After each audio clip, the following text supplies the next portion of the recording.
Guys, ganito ang gagawin nyo pag magpapaputi kayo ng sakyan. Pagka mga puti yung kulay ng sakyan nyo, side bar lang yan.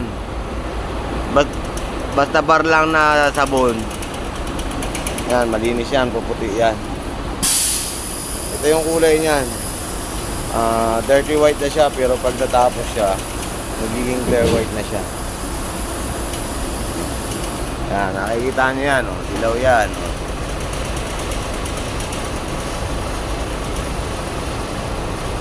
Pag nakukustos ng sabon, yun ang magandang panlinis. Sabon. Hindi makagasgas yung sasakyan nyo.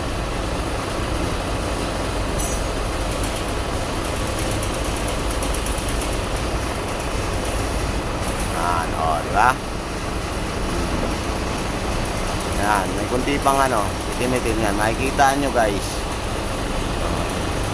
Turuan kita lang ng diskarte. Turuan ko lang kayo kung paano magpaputi ng sasakyan.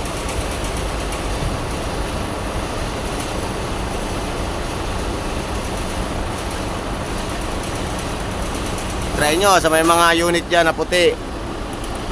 Ang pintura. Yan. Makaka-minus kayo dyan. Oh. Diba? Tipid kayo. Sa bombareta lang yan. Babalik sa kulay ang dati yung sasakyan.